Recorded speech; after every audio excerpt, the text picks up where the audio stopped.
ఇదంతా ఏంటి రాఘవ్? నేను మీతో కాస్త మాట్లాడొచ్చా? Excuse me. ఎందుకు చేస్తున్నారు మీరు ఇదంతా? నీకు సారీ చెప్తున్నాను రేఖ.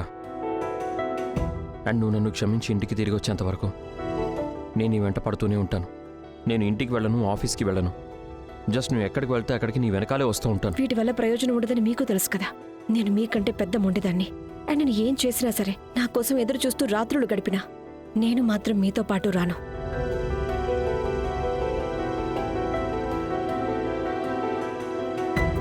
రేఖ, నీకు నేను ఒకటి చూపించాలి. ఏమైంది? పద రా.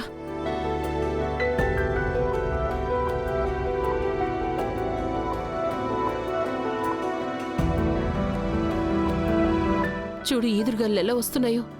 రాఘవని చూడు ఎక్కడ కూర్చున్నాడో. తను కనుక రాత్రంతా ఎక్కడ కూర్చునుంటే నువ్వేమైనా ఆలోచించావు ఏం జరుగుతుందో? అమ్మా, నువ్వు కూల్గా ఉండు. ఇవన్నీ ఆయన డ్రామాలు పొద్దున్నుంచి చూస్తున్నాను. నాకు అలవాటు అయిపోయింది, నువ్వు కూడా అలవాటు చేసుకో. అరే, ఒకవేళ చలేసింది అనుకో, వెళ్ళి ఆయన కార్లో కూర్చుంటారులే.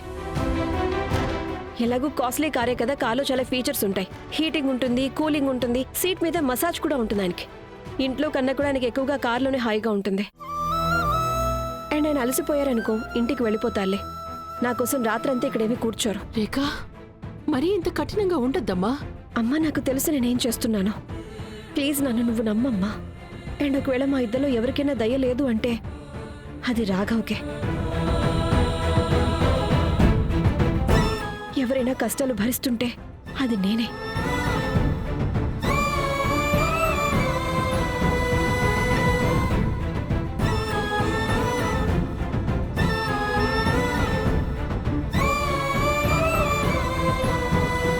లేదు, నేను రాఘవని ఇలా చూడలేను. నేను తనని లోపలికి తీసుకొస్తాను.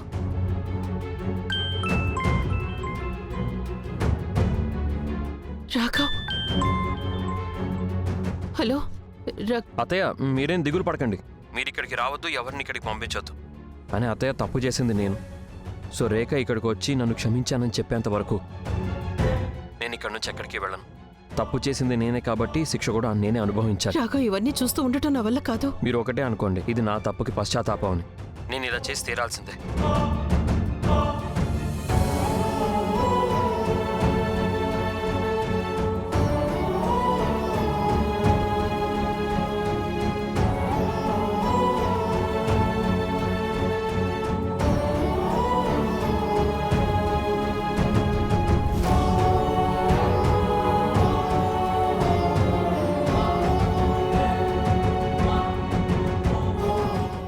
నాకు అన్నీ అర్థమవుతున్నాయి, కానీ నేను చెప్పేది జాగ్రత్త విను. అక్కడ ఏం జరుగుతున్నా సరే నాకు చెప్తూనే ఉండు, సరేనా? ఏదైనా ఏం జరిగినా సరే చెప్పు. ఏమైంది? నువ్వెందుకంత టెన్షన్గా ఉన్నావు? అమ్మ, రాఘవ్ డిసైడ్ అయిపోయాడు రేఖను ఒప్పించి తీసుకురావాలని. వాడు నిన్న నుంచి ఆఫీస్కి వెళ్ళలేదు. వాడి మీటింగ్స్ అన్ని రేఖ ఆఫీస్ దగ్గర ఉండే చూసుకుంటున్నాడు. రాత్రి నుంచి రేఖ వాళ్ళ ఇంటి దగ్గరే కూర్చొని ఉన్నాడు. ఇంటికి కూడా రాలేదు. అండ్ ఐమ్ షూర్ ఇప్పటికి కూడా వాడి చేతులు చాచి రేఖని క్షమించమని అడుక్కుంటూ ఉండి ఉంటాడు. రాఘవ్ మధ్యలాగా చాలా ప్రయత్నాలు చేస్తూనే ఉన్నాడమ్మా. నాకైతే అనిపించలేదు మనం ఎన్ని ప్రయత్నాలు చేసినా ఫలించవు అని. నేను చెప్పేది జాగ్రత్తగా విను. ఇప్పుడు నువ్వు కేవలం లక్ష్యం మీదే ధ్యాస పెట్టు. ఈ లక్ష్యం ఎవరమ్మా? అరే, లక్ష్యం అంటే గురి.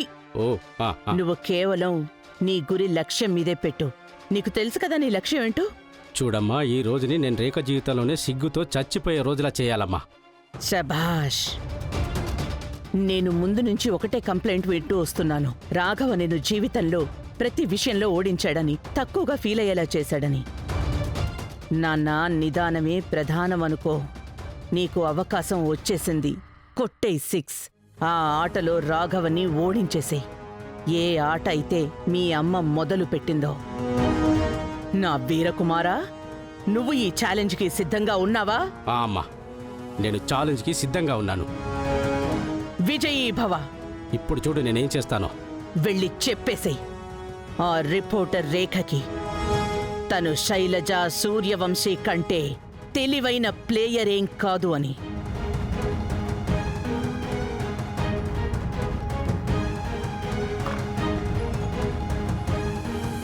వదినా, మీకు ఈ విషయం గురించి తెలుసా? దేని గురించి ఉన్నది?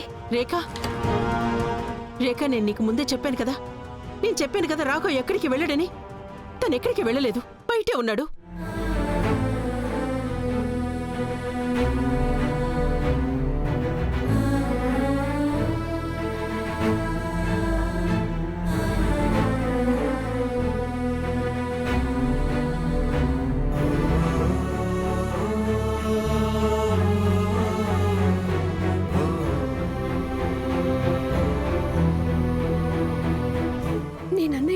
వరకు ఇలా ఎప్పుడు చూడలేదు. అమ్మ ఉన్నతి, రాఘవ్ బానే ఉన్నాడమ్మా. రేఖ చూడమ్మా, మీ ఇద్దరి మధ్య ఎంత పెద్ద గొడవ జరిగైనా ఉండొచ్చు, ఇంతకంటే గొడవ అయితే ఉండదు కదా నువ్విప్పుడు తనకి చేస్తున్నంతగా. కానీ అమ్మ, రేఖ బయటికి వెళ్ళు, తన లోపలికి తీసుకురా.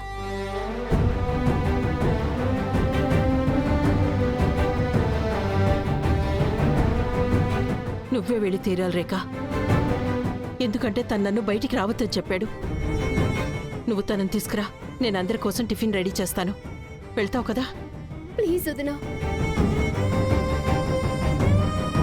సరే.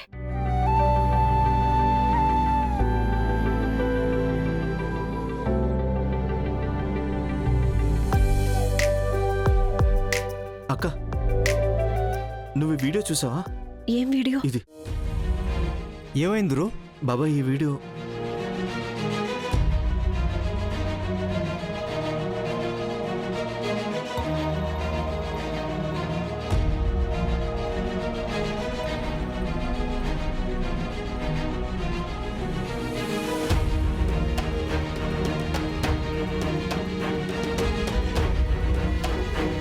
ఇది నువ్వు రోహిత్ కదా?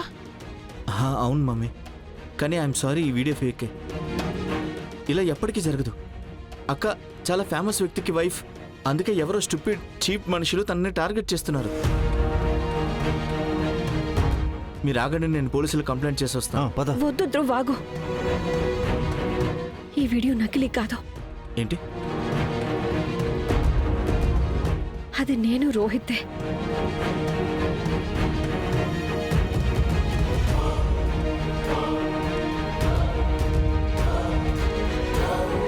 ఒక్క నిమిషం, ఏంటొదినా? ఇది డెకరేటెడ్ హోటల్ రూమ్ లో ఉంది అండ్ మీరు రోహిత్. అందుకే నీకు అన్నయ్యకి మధ్య ఇంత పెద్ద గొడవ జరిగిందా? I can't believe this. మా అన్నయ్య మీకు ఏం తక్కువ చేశారని మీరు ఇంత దిగజారాల్సి వచ్చింది? ఏంటి పిచ్చి పిచ్చిగా మాట్లాడుతున్నావు? నేను జస్ట్ పిచ్చిగానే మాట్లాడుతున్నాను ధ్రువ్, కానీ ఈవిడ ఏదైతే చేశారో దాన్ని సిగ్గుమాలినతనం అంటారు. అయినా నన్ను ఆపడానికి బదులు మీ అక్కని అడుగు, తనను తాను ఎందుకు కంట్రోల్ చేసుకోలేకపోయిందో.